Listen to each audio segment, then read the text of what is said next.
Let's get into some things, child. We got some stuff to talk about today, honey. We got some stuff to talk about.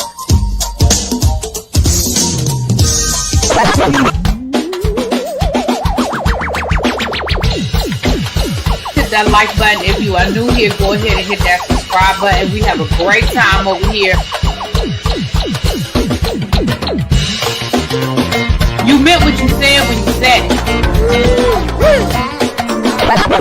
Really be expect, because I'll be understanding y'all sometimes. And when y'all know when I say y'all, you know I'm talking about y'all. I'm talking about y'all. Convince me that all these people that got something to say have been actively involved in the political process in their world. I don't believe it. You ain't gonna convince me. I know y'all love me. What's up, you guys? Welcome back. Child, I've been live all day. I feel like, hey. So we can really get into this Latrice Rogers situation. We just got finished doing on my Belle Collective review. I just got finished saying how Latrice is keeping us away from the real story, how she's so busy stirring the pot with Leticia and everything else that she is, keeping us from what's really going on. And no sooner, like I literally had just hit the end button on my live when I got this information. Shout out to Millie Chan, because I saw Millie Chan's video, which gave me the information. And then y'all know my girl Tracy pulled the lawsuit. So we're about to read the lawsuit. And then I have another article to read you guys about some other stuff that's going on as it relates to Latrice and Taste and the city of Jackson. But real quick, I have an unboxing real quick. This came from Lexi. If you guys went to Books and Bourbon, you guys met Lexi in person. Lexi donated a lot of gifts to us. We walked away with some really nice gifts. Everybody won. We had some Labubu's, and we had some, I think Tracy got like a Hello Kitty makeup case and stuff like that. So we had some really, really, really cute stuff. Is Chuck blocked on the other channel? Okay, I'm gonna have to check that. Remind me to check that when we get off of here. So real quick, so she had ordered this before Books and Bourbon, but it didn't come in time. So I just got it in the mail Saturday. So, oh, this is so cute. Look, you guys. That's my government name, but it's like a paperweight. It says history teacher, and it's got my name. And it's Slytherin, because y'all know I'm team Slytherin. I ain't no need me covering it now. I already showed y'all. But I guess that's me with my blonde bob. That's cute. Okay, thank you so much, Lexi. Mwah. I ain't gonna take it to work, because if they steal it or if they break it. So that's gonna sit on my desk here at home. But thank you so much, boo. I appreciate you. DGB, if you hit me up on Instagram, I'll give you, email me, I'll give you an address. Okay. So let's get into it. So Latrice Rogers is being sued. Okay. Latrice Rogers, we're on both channels. So Latrice Rogers is being sued. Thank you, Shakira. If you don't watch Belle Collective, Latrice is one of the members of Belle Collective, one of the Bells on Belle Collective, and she is being sued. So let's pull up this lawsuit. Y'all know what we about to do. We about to read it. And then, like I said, I have another article. And as always, Tracy pulled this lawsuit for me. If you guys want to tip Tracy, she's not going to give y'all her Cash App, but I got her Cash App. So if y'all want to tip Tracy for all these wonderful lawsuits that she be giving us, y'all make sure. I'm going to send Tracy a tip myself today. I've been meaning to send it for a while, but I'm going to send it today myself. But if y'all want to tip Tracy, send it to me and I'll make sure I forward it over. But let's pull this up. Yeah, Chuck, I didn't realize if you got blocked, I'm sure it was by accident. Because I know I did. I mean, obviously I didn't do it.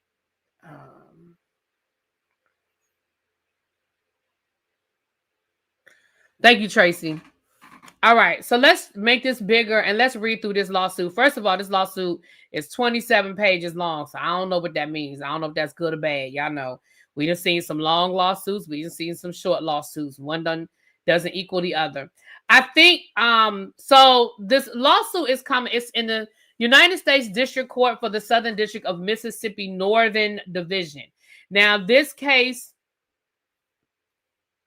hold on. All right. Now, this case, it is Madison Carter versus Taste Bar and Grill LLC. Now, it doesn't have Latrice Rogers' name or her husband's name, but we know that they are the owners and proprietors of Taste Bar and Grill LLC down in Jackson, Mississippi. Madison Carter is their former bar manager. We know that on the show, Selena was supposed to get that job, and then she didn't end up not taking that job. So it says that there's a jury trial demanded. This is a complaint, civil action. So this is a civil case, okay? This is a civil case. So here are the parties. You see plaintiff, Madison Carter, defendant, Taste Bar and Grill LLC, and it says the registered agent is Latrice Rogers. So her husband's name is not even on it. So Cliff don't own the bar, y'all. Cliff name not on this. It say Latrice Rogers, and then it has her. Oh, I don't want to put her address up there. Sorry, y'all. Hold on. Let me scroll down. So here are the statement of the facts, because that's what we care about, honey. We care about the statement of facts, honey.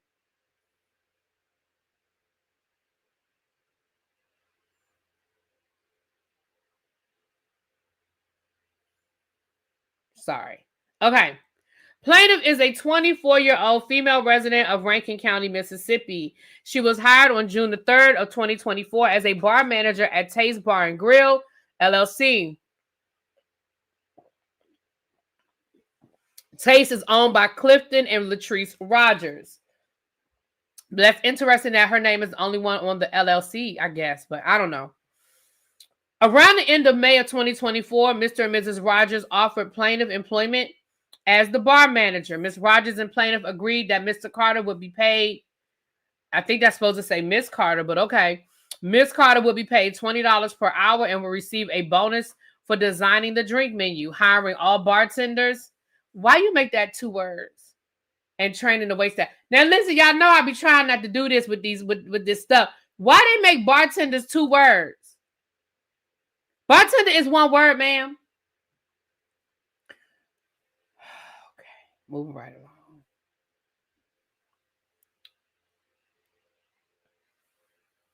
Maybe it's just a typo.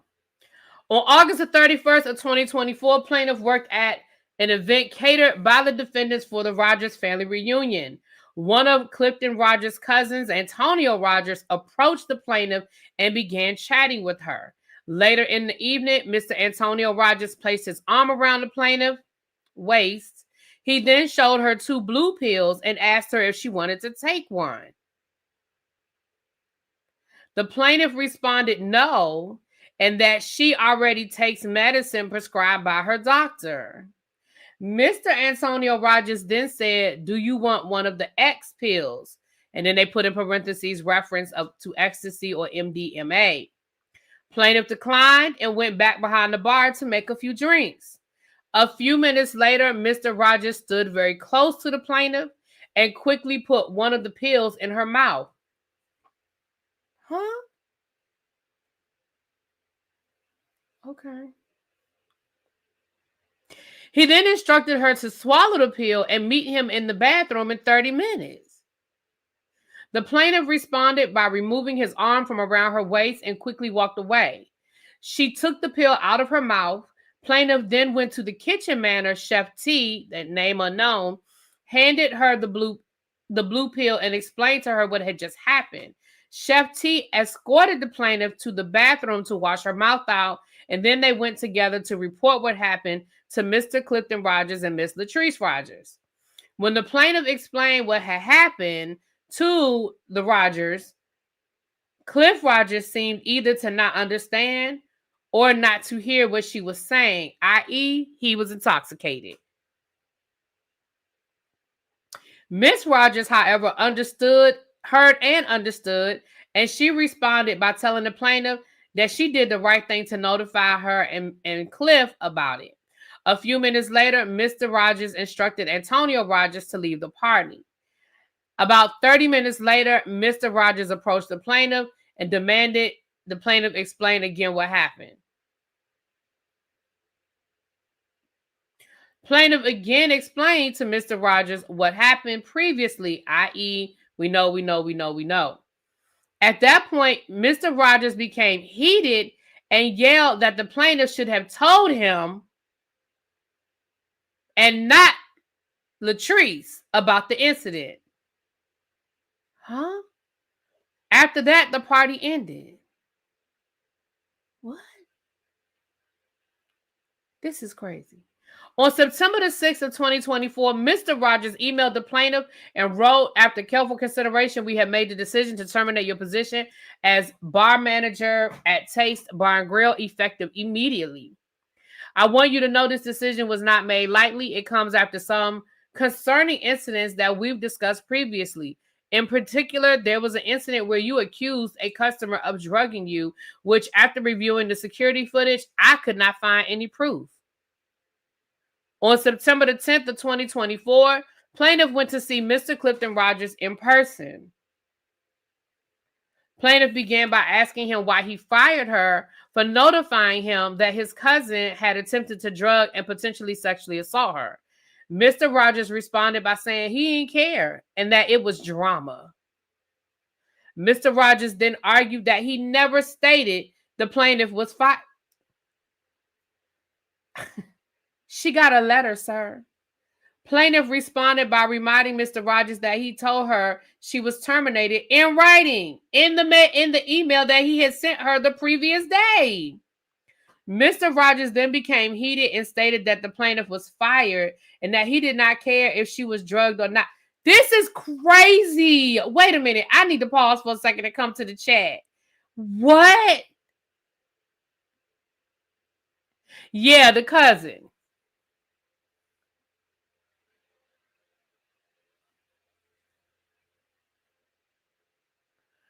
Right, I'm with you, Tracy. I would have called the police. Forget that. He would have been, you're right. I'd have called the police. That's crazy as hell. All right, let's keep reading, honey. Let's keep going.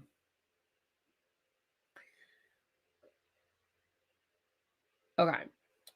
Mr. Rogers then became, I said that. On October the 18th of 2024, the plaintiff filed an EEOC charge for sexual discrimination, sexual harassment, and retaliation.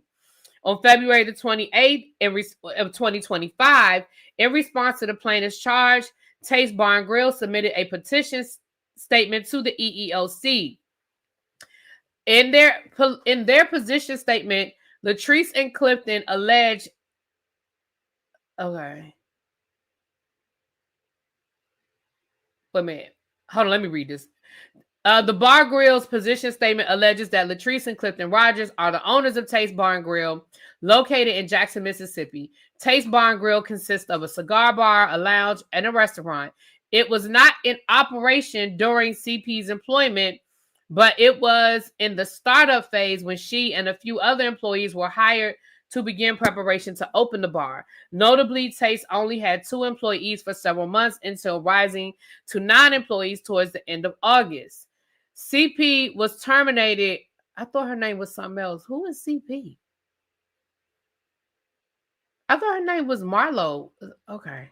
CP was terminated on September the 8th of 2024 before Taste opened in the later part of September 2024. Plaintiff contends that this allegation falsely mischaracterized significant events that occurred. Plaintiff concedes that when she was first hired, Bar Grill had not yet opened for official business. She contends that it is patently false, however, that there were only 9 employees employed when she was terminated on September the 8th of 2024, as alleged. On August the 25th of 2024, Mr. Rogers texted the plaintiff and wrote, "How many bar attended you got hired?" Girl! Now that is a quote. So maybe she's quoting exactly what he texted her. Because it says, quote, "How many bar attended you got hired?" End quote. So that must be what he actually texted her. Although I should have kept reading. Although the wording is awkward, Mr. Rogers was essentially asking how many bartenders have you hired? Girl, if you don't stop putting a space between bar and tender, it is one word.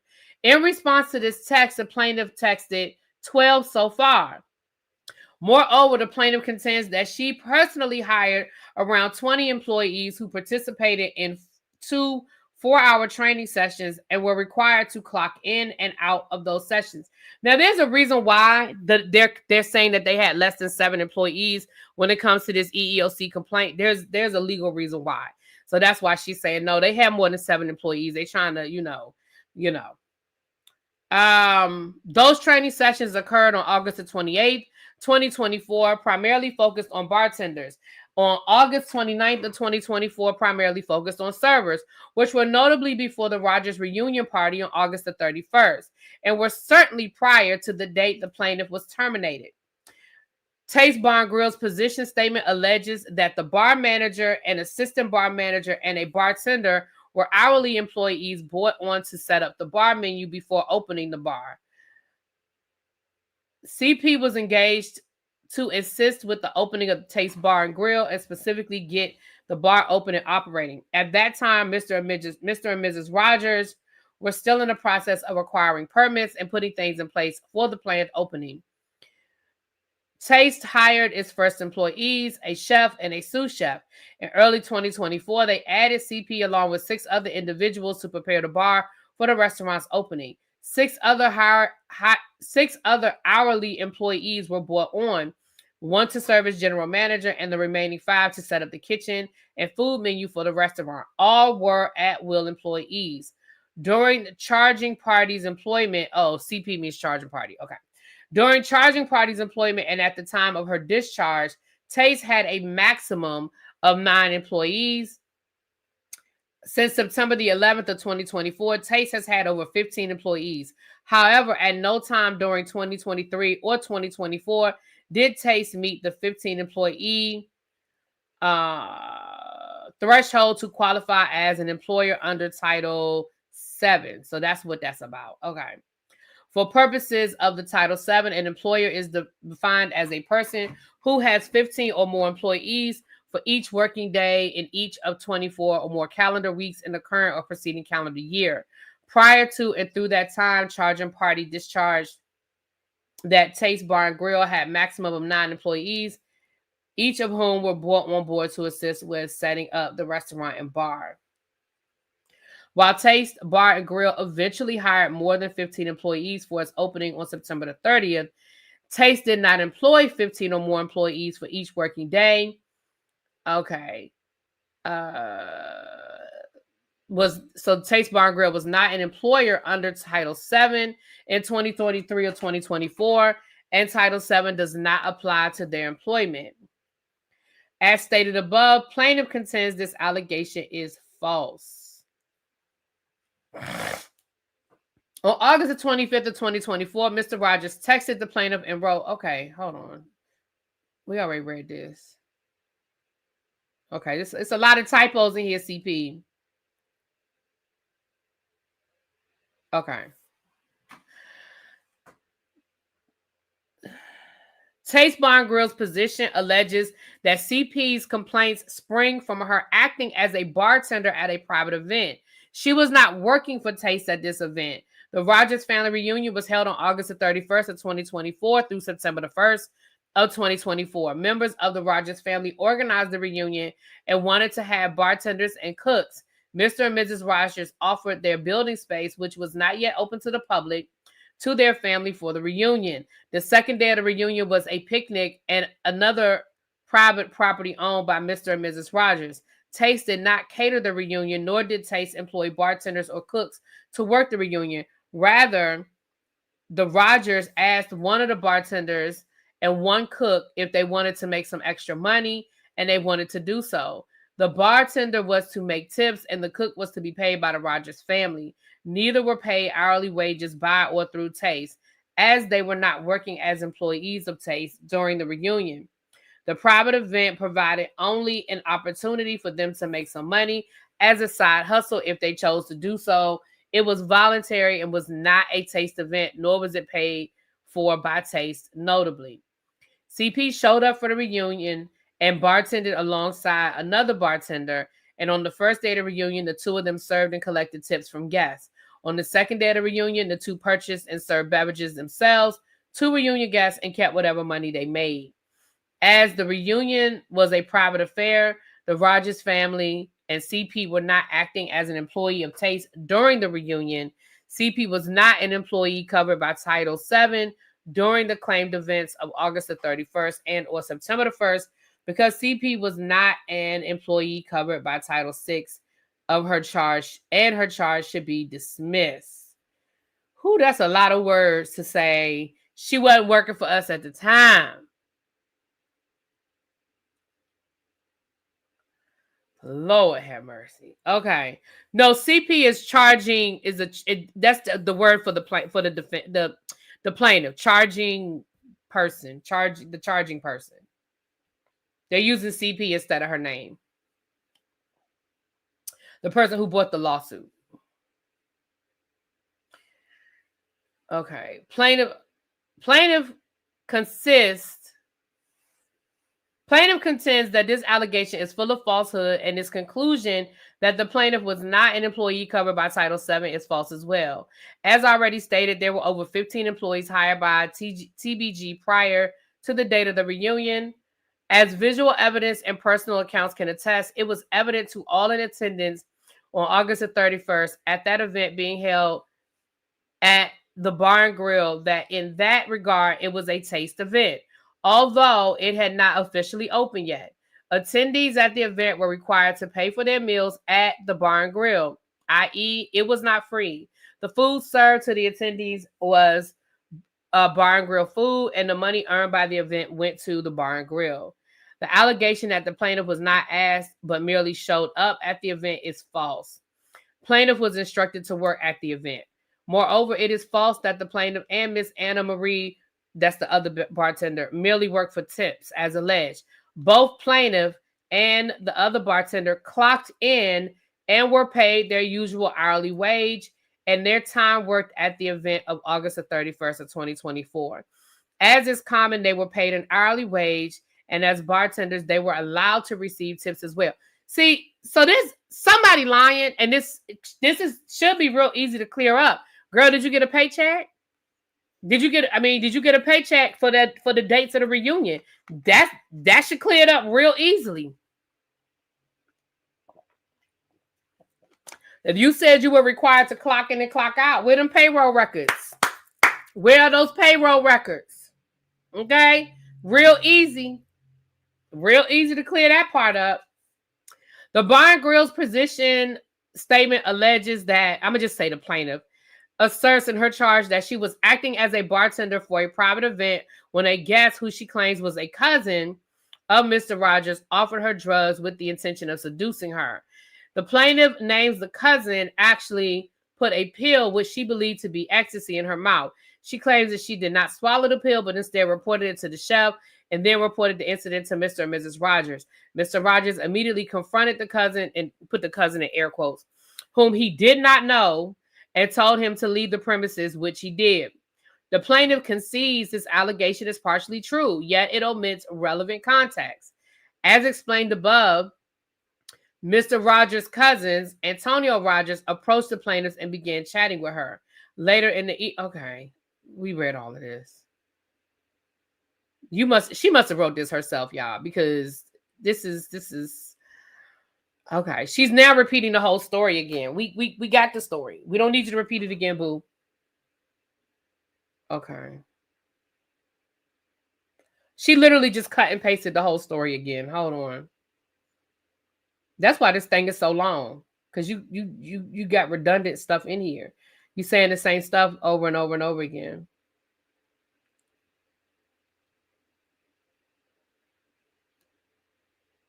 Okay.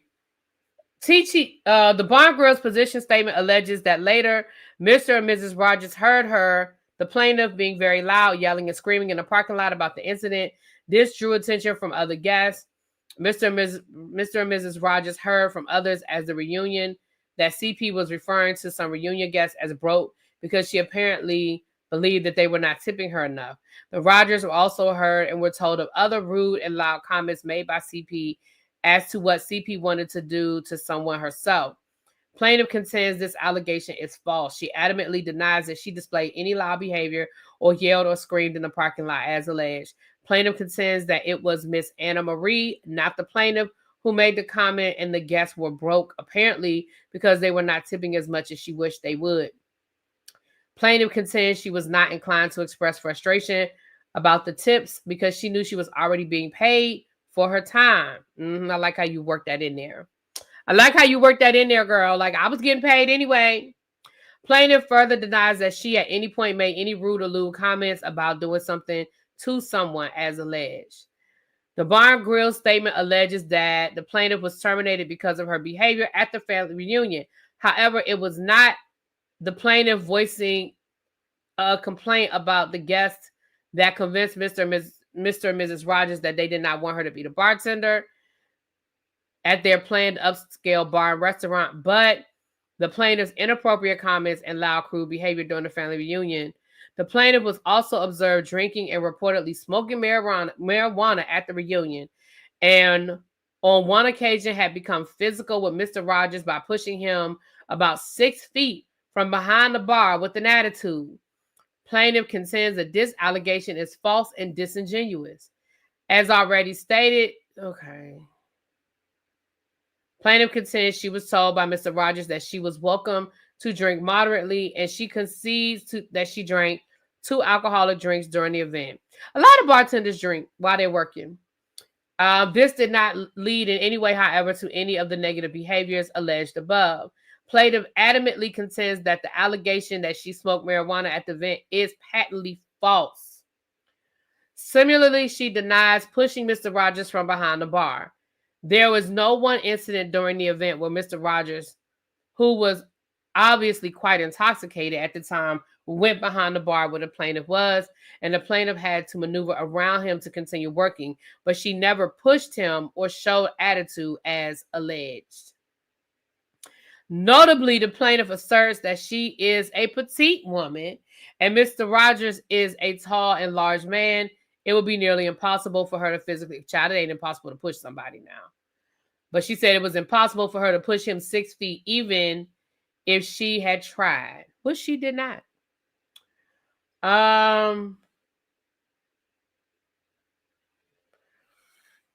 Taste Bar and Grill also alleged that the Rogers questioned the plaintiff's behavior, that if she behaved as she did at the private event with family members, how could she be trusted to be a good representation of Taste when it opened? Simply put, they found her behavior did not meet the standards they expected of Taste bar manager and soon-to-be restaurant bar. For these reasons, on September the 8th of 2024, she was terminated as her behavior did not align with their expectations. Okay, a lot of this stuff is so redundant, y'all.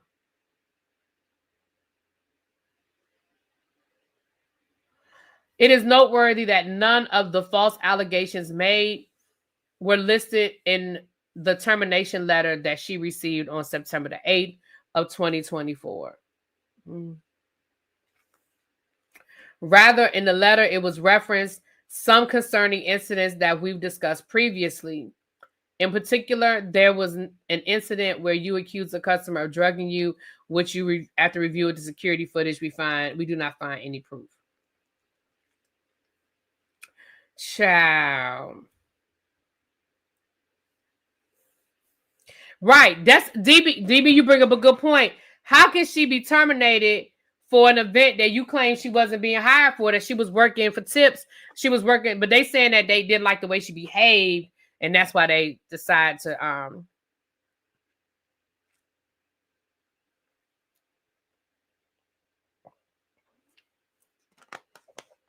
What you mean she's saying that the story is different? It was literally the exact same wording. She's saying they omitted things. Child, Tracy, it looked like it was the exact same story. They saying the story didn't happen. She's saying it did happen, child. Okay. The above allegations attempt to turn the spotlight of disapproval onto the plaintiff is outrageously disingenuous and utter projection. Plaintiff was an employee of the Bar and Grill under Title VII. She reported sexual harassment at a Bar and Grill function, and she was subsequently retaliated against and terminated. Plaintiff further contends that there was a significant number of work hours, both regular weekly work hours and overtime hours, for which she was never paid. Oh, she also saying they didn't pay her. So count 1, violation of the Fair Labor Standards Act. Count 2, violation of Title VII, retaliation. Count 3, violation of Title VII, sexual discrimination. Count 4, violation of Title VII, sexual harassment. Count 5, tort of outrage, intentional infliction of emotional distress. And then that's the relief they want.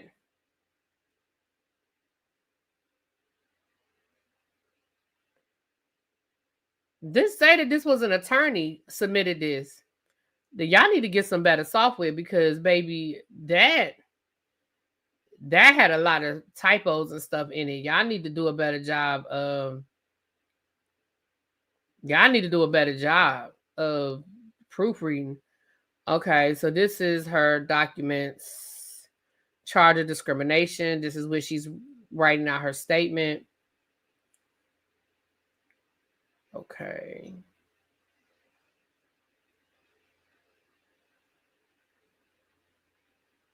Okay. Okay, it looks like her EEOC complaint was dismissed. I'm not surprised. EEOC complaints, a lot of them, more of them are dismissed than they take up. A lot of people don't realize that. A lot of times what the EEOC will do is they'll deny the case, and then but they'll give you a right to sue letter. So basically, and that's what she has right here. They gave her a right to sue letter. So basically they're saying, listen, what happened to you doesn't meet the standard for the EEOC to take up the complaint, but we acknowledge that you have enough here that you have a right to sue. And in some states, you have to have a right to sue letter. You have to go through the EEOC first before you can sue for these in some states. I know I went through that when I worked at the union. These are some of the things. So you have to go through the EEOC. And again, a lot of times the EEOC does not take up these cases. They turn away way more cases than they take. But then they'll give you a right to sue letter, which says, listen, you can go get you an attorney and you can go sue these people yourself, but we're not going to do it for you. Basically, the EEOC just saves you having to get an attorney, you know.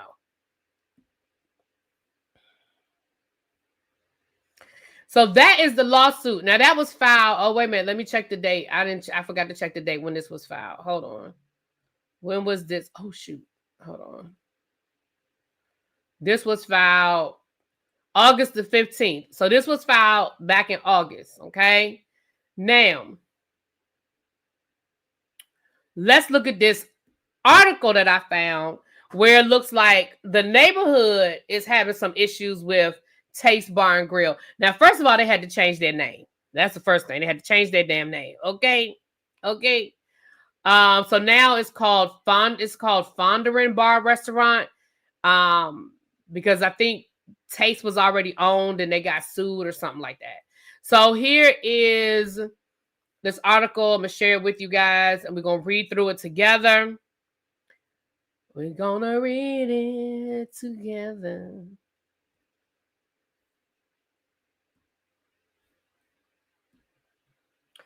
This is coming from Mississippi Today. And this is, again, shout out to Millie Chan because she dropped this nugget on her. You know, Millie Chan does those quick minute videos. So she dropped this nugget on the video she did today.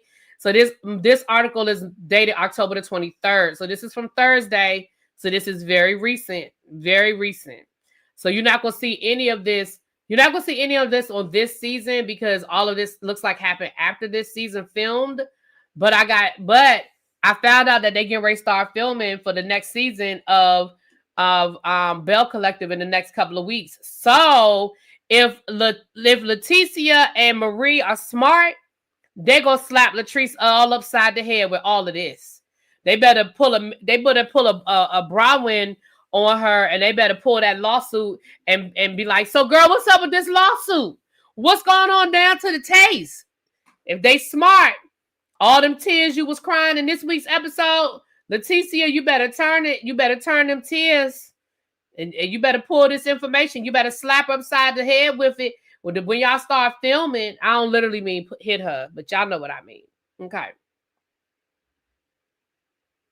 So let me read this article, you guys. So it says, during a standing room only meeting in downtown Jackson, Latrice Rogers, the entrepreneur known for her role on the Oprah Winfrey Network show, reality show, The Belle Collective, read aloud the email addresses of residents who have complained about her one-year-old restaurant, Fondren Taste Bar and Grill.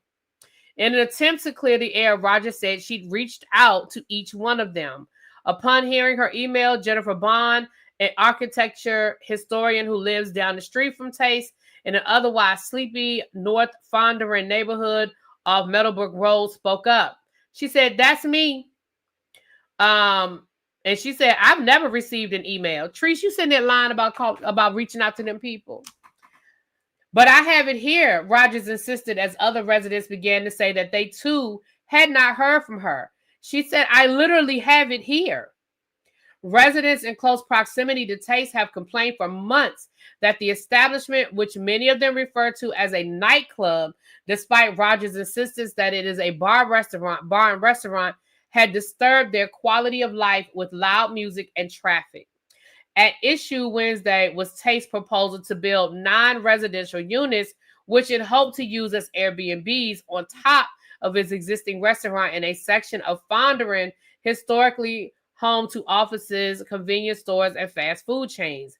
The units are part of Rogers' plan to invest in Northern Jackson, and it began when she opened a beauty supply store in 2022 after owning a beauty business in the area for more than a decade. Quote, "We're not going to invest in a neighborhood just to destroy it," end quote, she told Mississippi Today. To open Airbnbs, the sitting zoning administrator, Easter Ainsworth, had recommended Taste pursue rezoning with this white brick restaurant, one of the few newly redone commercial buildings in this part of Fondren, from commercial to mixed-use development. The proposal rankled residents from otherwise low-key neighborhood. 6 people, including Bond, spoke in opposition to what she called a de facto entertainment district with music that is too loud and patrons who park illegally and drive recklessly. "This has been the most stressful year of my life. Every weekend has been taken away from us," she said. "We cannot enjoy the peace of our household that has happened without any due process from our neighbors." After about an hour of discussions, the planning board overwhelmingly voted to recommend denying the rezoning. The issue will eventually go before the city council, which has the final say on whether or not to grant Taste's request. "Thank you for your investment in the city," said Michael Booker, the planning chairman who represents Ward 2, and voted against the measure, as Rogers and her attorneys walked out of the room. As they exited, they vowed aloud to build hotel rooms instead. Terrence Harris, an attorney who spoke on behalf of Rogers, told the planning board that he thought the above hotel would be permitted under the restaurant's existing zoning classification, so Taste could pursue its goal of building the units even if the board nixed this Airbnb apartment idea. That would be well within the requirements of the zoning, so it's tomato, chocolate, what?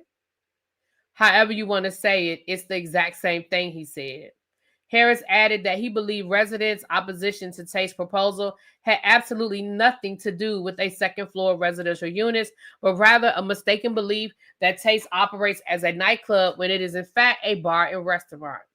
"These aren't fly-by-night business folks," he said. "These are business folks with multi-million-dollar enterprises who have spent over $1 million in that space. This is not a nightclub. That's not what this is. This is a fine dining restaurant, and the cigar lounge they have there is super small, so it's not a lot of people in there." Rogers insisted that she had done everything she could to ameliorate the concerns, such as buying parcels of land around the restaurant to create additional parking, and even turning over security footage that police wanted when they investigated a shooting. Why they put near the nightclub, though? Y'all messy. The lady told y'all it's not a nightclub. Why y'all being messy? Anyway, across the street from Taste it's a nightclub across the street from Taste, my bad, called the Parlor Room. The bullets injured 8 people, and police reportedly found at least 30 casings outside. My gosh. What kind of shooting was that? Excuse me. Okay, now on this one, I'm gonna have to be on the tree side on this one. It sounds like y'all got other problems in the neighborhood. If y'all got a nightclub across the street from Taste that's having shootouts with 30, but y'all got bigger problems than Taste. Now, on this one, I'm going to have to say now, quote, we have hired extra security guards. We have got a noise court ordinance reader. We've got with the police to make sure that we have the exact same ordinance reader as they do. We've started closing earlier. We don't even have a DJ where we started off having a DJ. Braun and others conceded Taste is not the only bar on the street causing problems for residents. It's a different crowd, she said of the Parlor Room. It's a little more criminal of a crowd than Taste, but it's not as popular as Taste, and it has adequate parking, which Taste does not. Okay, well, that's fair. Liz Brister, the president of Downtown Jackson Partners, who lives in the neighborhood and has renovated homes there, said a nonprofit organization working on Fondren's economic development plan is looking at the need to rezone the area to encourage residential density. Doug Boone, the executive director of the Fondren Residents Foundation, claimed Taste has made no attempt to hear from the residents and had in fact misled them about the nature of its business from the start. Brenda Davis, a resident who moved to North Fondren in 1989 and decided to stay there after she retired in the late 2000s, said she hears booming bass and cars screeching every weekend. No communication may not be the word, she said, of the relations between the bar and residents, but no communication between the two that would cause a compromise. Ainsworth, the zoning administrator, said that she had witnessed the bar's patrons parking up and down the street, flouting no parking signs. Emily Pope, a planning board member representing Ward 7, asked who was supposed to hold the bar responsible for that, to which Ainsworth replied, the city. But sometimes people pay us no attention and they do whatever they feel is necessary for their survival. After the meeting, Braun said that her street has had problems over the years with loud establishments, including a spate of rave clubs about 20 years ago that was shut down after residents got the city council and the fire marshal involved. Okay. I love that building, and actually what they've done with it isn't bad, she said of Rogers' redesign. Braun said she doesn't know why bars or nightclubs have flooded to this area of town over the years, except for its excess vacant rental space. She believes the solution now is to sever the commercial and residential sides of North Fondren by closing off the street. I do think there could be a compromise, she said. She just was not interested in it. Braun said of Rogers, she could have talked to us today, but she didn't. And that is the article. So it sounds like Latrice ain't making, the neighbors are having problems with Latrice. Sound like her employees are having problems with Latrice.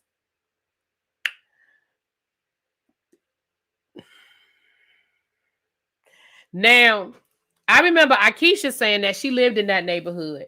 It would be interesting if Akeisha was still on the show and maybe she would have a different point of view. Maybe she would have some insight, because I remember when they were talking about, what happened last season, Akeisha said she basically was, her house was, the house that they were renting was actually in walking distance from Taste. So yeah, y'all, it looks like Latrice got some problems with her neighbors down there. And it sounds like they have had power in the past and they have been successful in the past with shutting down businesses.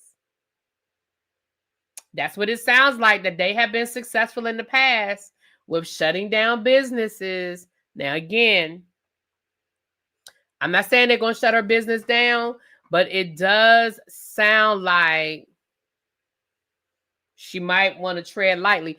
It sounds like they want her to talk to them. The fact that she said she responded to the emails and they're saying, no, you didn't. So it sounds like she really just want that they were like, listen, sit down. Let's figure out a compromise. Let's come up with something. But it also does sound like Latrice has done things to try to accommodate the neighborhood. She said they don't have a DJ anymore. They've started closing earlier. I don't know.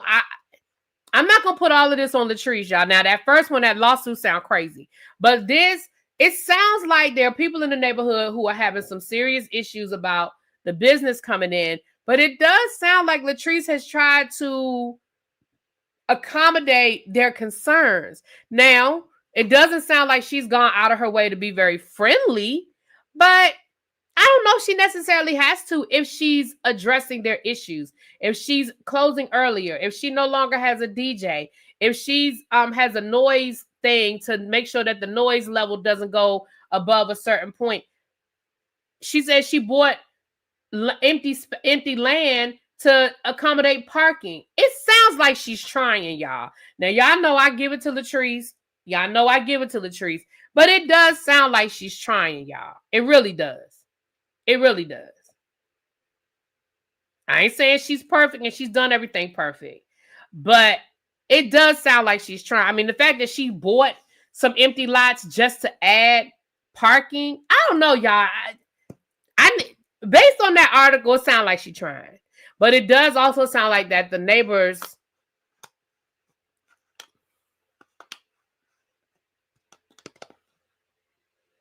they probably just need to rezone. They probably need to rezone. And they probably need to be very clear about what's residential and what's a business area.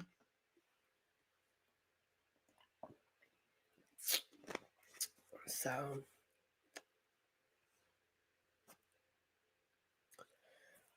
all right. So that's what that is, y'all. I see y'all back at 9:15-ish over on the Really Be TV review channel to talk about these Potomac ladies, honey. Y'all done had me live. I've been live all damn day. All day long I've been live. And I got other stuff I got to do. I got to eat my dinner and then I have to do some other things before we go live. But it don't matter. Y'all will see me at 9:15. Talk to y'all later. Peace.